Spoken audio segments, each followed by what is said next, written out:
Good evening to all of you. आज का नया टॉपिक क्या है? Issue of share for consideration other than cash. इसका मतलब क्या होता है जान लेते हैं। इसका मतलब क्या होता है कि जब कंपनी किसी भी अदर से किसी भी लोग से कंपनी क्या करता है कि अगर कोई एसेट्स खरीद लेता है या किसी तरह का सर्विस रिसीव करता है। अभी तक हम लोग क्या पढ़े कि कंपनी क्या करता है कि वेंडर लोग कंपनी क्या करता है शेयर होल्डर को शेयर इशू करता है और उसके बदले में पैसा रिसीव करता है। अब कंपनी क्या होता है कि अपने जरूरत का कुछ एसेट्स खरीद लेता है या फिर किसी से सर्विस ले लेता है और उसको कैश ना देने की जगह पे क्या करता है कंपनी एसेट्स कंपनी क्या करता है कि उसको शेयर दे देता है एसेट्स खरीदने पे। जैसे यहाँ एक छोटा सा एग्जांपल लेते हैं कि मान लीजिए हम आपसे कुछ खरीदे, ठीक है, आपसे कुछ खरीदे लेकिन हम पैसा ना देकर आपको कुछ क्या हुआ कि घर का कागज वगैरह या कुछ भी ऐसा कुछ दे दिए। तो सेम वही कंपनी करता है कि कंपनी अगर एसेट्स और सर्विसेज किसी भी से लेता है तो उसके बदले में कैश ना देकर क्या करता है कंपनी शेयर इशू कर देता है उस व्यक्ति को। तो उसी को हम लोग कहते हैं issue of share for consideration other than cash. जैसे यहाँ पे लिखा हुआ मीनिंग क्या है? When a company issues shares not for cash but for purchase of some assets. Cash के लिए नहीं, यानी कंपनी शेयर इशू कर तो रहा है लेकिन वो कैश नहीं रिसीव करेगा, उसके बदले क्या रिसीव करेगा? कंपनी एसेट्स रिसीव करेगा या फिर सर्विस रिसीव करेगा। तो उसको हम लोग कहते हैं issue of share for consideration other than cash. अब कंपनी इसमें तीन तरह से शेयर इशू कर सकता है। जनरली आपको इशू ऑफ शेयर में यही पार प्रीमियम पे इशू करना है, लेकिन हो सकता है मे भी छोटा सा डिस्काउंट भी आ जाए, ठीक है।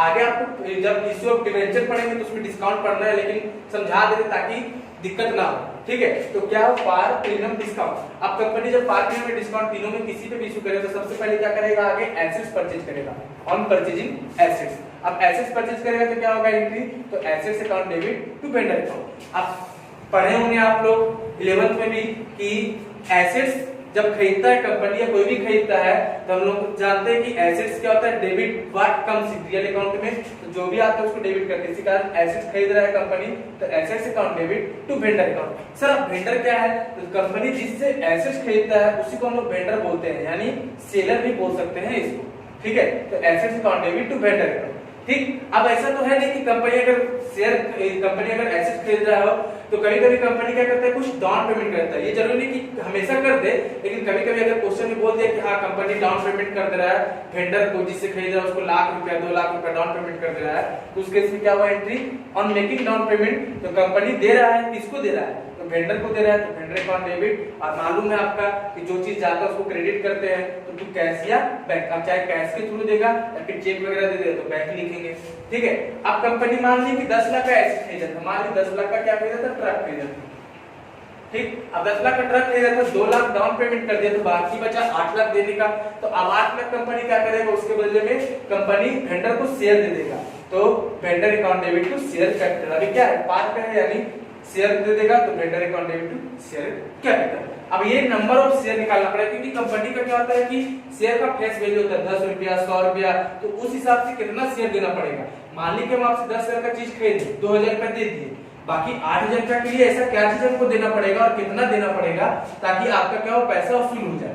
तो कंपनी इसी का हमको यहाँ पे निकालना पड़ता है। देखिए नंबर ऑफ शेयर, तो कैसे निकलता है नंबर ऑफ शेयर? तो कैश प्राइस, जैसे कैश प्राइस 10 लाख का है तो 10 लाख का कैश प्राइस। अगर कुछ डाउन पेमेंट किया है तो -2 लाख, ठीक है। अगर मान लीजिए 2 लाख डाउन पेमेंट किया है तो 2 लाख माइनस करेंगे और by face value of share. अभी बताया फेस वैल्यू शेयर कुछ हो सकता है, कंपनी पे डिपेंड करता है 10 रुपया 100 रुपया, तो जितना भी फेस वैल्यू होगा उससे क्या करेंगे? डिवाइड देंगे तो नंबर ऑफ शेयर निकल जाएगा। अगर यही चीज प्रीमियम पे रहता है तो प्रीमियम पे रहता है तो क्या होगा?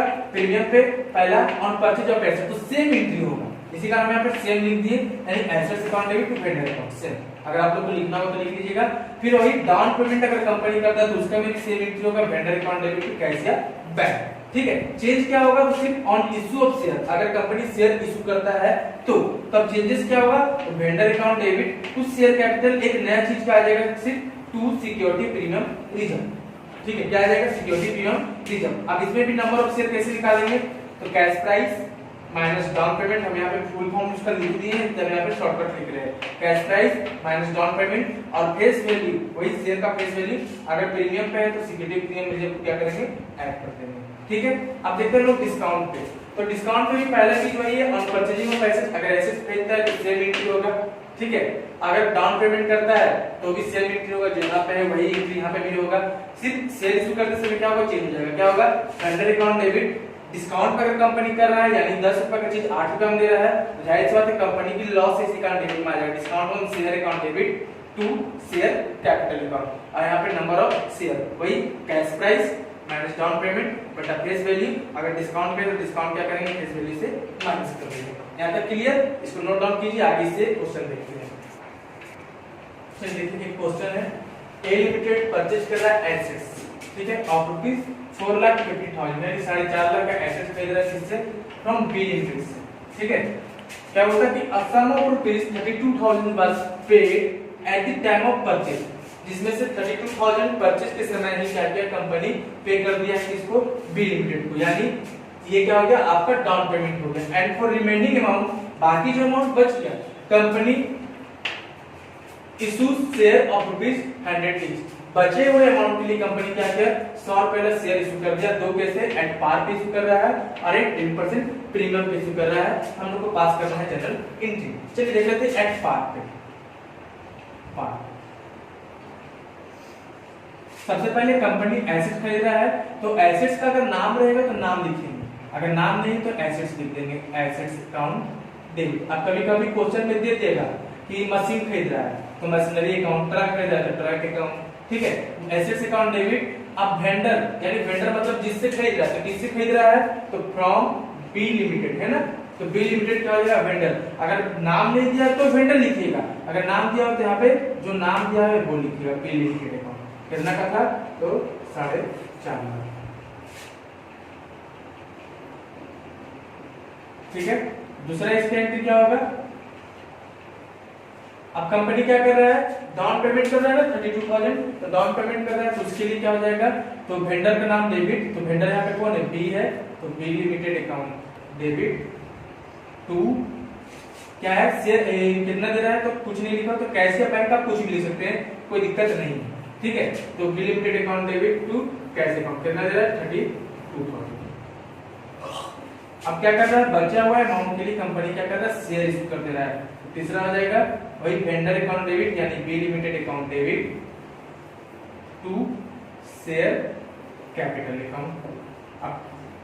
अब सर अमाउंट कैसे बैठाएंगे, तो आगे देख लेते हैं, नंबर ऑफ शेयर निकाल लेते हैं। आगे क्या निकाल लेते हैं हम लोग, नंबर ऑफ शेयर। तो नंबर ऑफ शेयर कैसे निकलेगा, तो अभी तुरंत समझाए थे, क्या आता है cash price minus down payment बटा face value of share, face value of share. अब कैश प्राइस कितना है, तो कैश प्राइस था 4,50,000, डाउन पेमेंट कितना किया था 32,000, और फेस वैल्यू कितना है शेयर का, ये आपका 100, तो 4.5 लाख में सॉरी 4.5 में 32 जाएगा तो 4,18,000 डिवाइड बाई 100, ठीक है, 2020 तो बच गया 4180, यानी कितना शेयर इशू कर रहा है कंपनी, तो 41 शेयर इशू कर रहा है कंपनी। अब अमाउंट कैसे बैठाएंगे सर, तो जितना शेयर इशू कर रहा है तो 4180 शेयर इशू कर रहा है, कितना रुपया वाला शेयर था, 100 रुपया वाला इंटू 100, तो जो आएगा अमाउंट 4 लाख,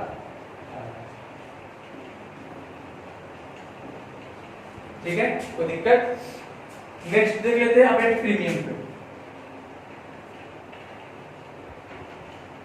एट प्रीमियम पे। तो अभी हम तुरंत समझा दी थी कि करने का जरूरत तो मेरे ख्याल से नहीं है, क्योंकि इसमें समझा दी थे कि पहला एंट्री सेम होता है, जो एंट्री ये है वही एंट्री उतार देना है, ठीक है। दूसरा एंट्री भी जो है वही उतार देना है, तीसरा एंट्री सिर्फ चेंज होगा। तीसरा एंट्री क्या हो जाएगा, तो तीसरा एंट्री होगा B limited account debit to share capital account और टू सिक्योरिटी, चलिए पूरा लिख देते हैं नाम, सिक्योरिटी प्रीमियम रिजर्व। अब अमाउंट कैसे बैठेगा देखते हैं, अमाउंट कैसे बैठेगा, तो नंबर ऑफ शेयर निकाल लेते हैं, वही चीज cash price minus down payment बटा फेस वैल्यू प्लस प्रीमियम, ठीक है। तो कैश प्राइस था 4.5 लाख, डाउन पेमेंट है 32,000, फेस वैल्यू है 100, अब प्रीमियम कितना बोल रहा है, तो प्रीमियम आपका कितना है 10%, तो 100 का 10% कितना हो जाएगा 10, ठीक है। तो हो जाएगा 4,18,000 डिवाइड बाई 110 डिवाइड दीजिए 11,33। चलिए देख लेते हैं एक बार कितना हो जाएगा। कितना है तो 4.5 लाख से हो जाएगा तो आ जाएगा 4,18,000 डिवाइड बाई 110 1010 11,33 11,88 और ठीक है। तो कितना नंबर ऑफ शेयर इशू कर रहा है 3800 नंबर ऑफ शेयर इशू कर रहा है।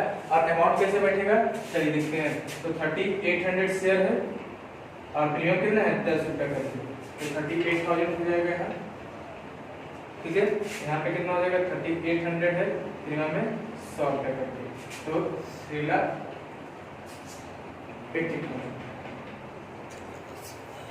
और टोटल दोनों मिला के वापस 4,00,000 ठीक है। ये आपका हो गया इस शेयर का पार और प्रीमियम है। तो इसको नोट डाउन कीजिए। आगे एक क्वेश्चन और देखते हैं। चलिए एक क्वेश्चन और देख लेते हैं।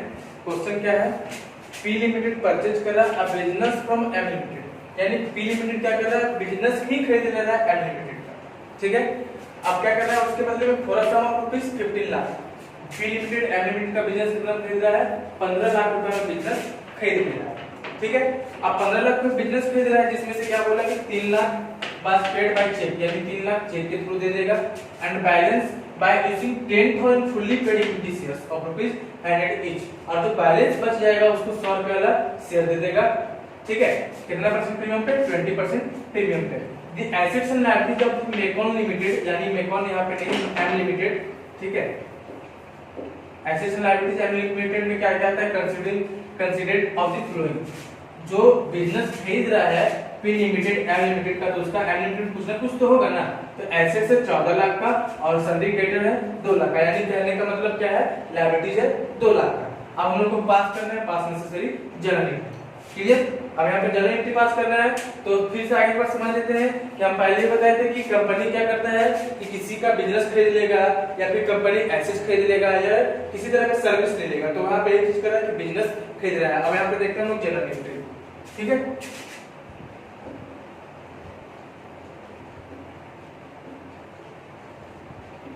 जनरल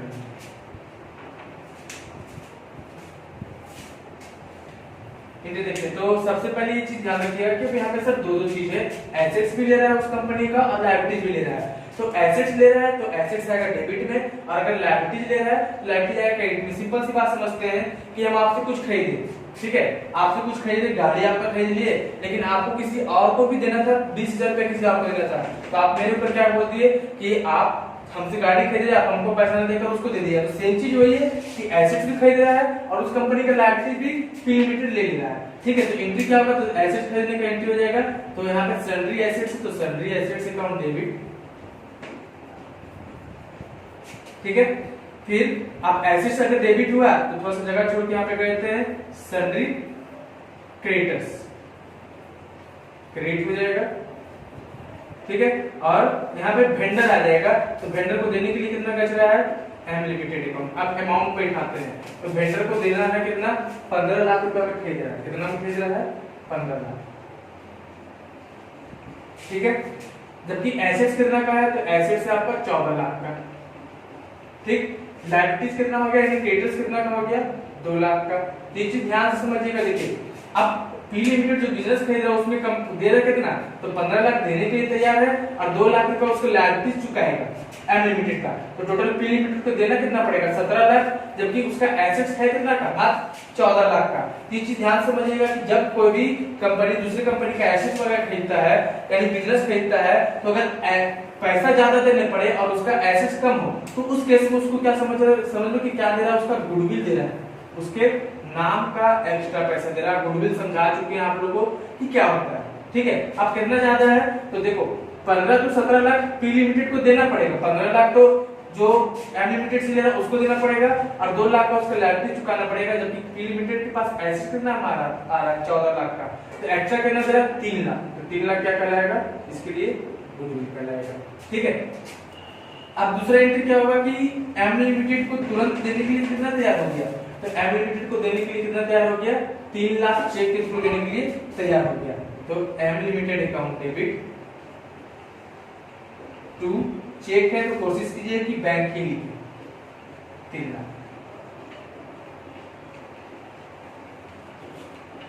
ठीक है। और बाकी के लिए क्या कर रहा है, शेयर इशू कर दे रहा है। तो तीसरा में हो जाएगा M limited account debit to share capital, और शेयर इशू भी किस पे कर रहा है, तो शेयर इशू कर रहा है आपका, देखिए यहाँ पे 20% प्रीमियम पे, तो प्रीमियम लिखना पड़ेगा टू सिक्योरिटी प्रीमियम रिजर्व। अब सर अमाउंट कैसे बैठेगा, तो चलिए देखते हैं आगे, नंबर ऑफ शेयर निकाल लेते हैं, ठीक है। नंबर ऑफ शेयर यहाँ निकालते हैं आपका, नंबर ऑफ शेयर, तो 15 लाख का देना था उसको, 15 लाख देना था, जिसमें से 3 लाख चेक के थ्रू दे दिए हैं, ठीक है। कितना रुपया शेयर दे रहे हैं, 100 रुपया शेयर दे रहे हैं, तो फेस वैल्यू हो गया 100 और 20% प्रीमियम, तो 100 का 20% कितना हो जाएगा 30, यानी कितना बचेगा 12 लाख डिवाइड बाई 120, 120 1000। और एक्चुअली आपको देखा जाए तो निकाल के दे भी दिया कि नंबर ऑफ शेयर कितना दे रहा है, देख लीजिए 10,000 शेयर दे रहा है, लेकिन हम निकाल के इसलिए दिखा दें कि इनकेस किसी क्वेश्चन में ना दे तो आप निकाल लीजिए कि नंबर ऑफ शेयर कितना है 10,000। तो अब अमाउंट यहाँ कैसे बैठाएंगे, तो देखिए 10,000 शेयर है, कितना रुपया था, तो प्रीमियम कितना है 20 रुपया प्रीमियम है, यानी 10,000 रुपीज यानी 2 लाख आ जाएगा, ठीक है। और 10,000 और शेयर का दाम कितना है, फेस वैल्यू 100 यानी 10 लाख यहाँ आ जाएगा, टोटल हो गया आपका। कोई डाउट, ठीक है।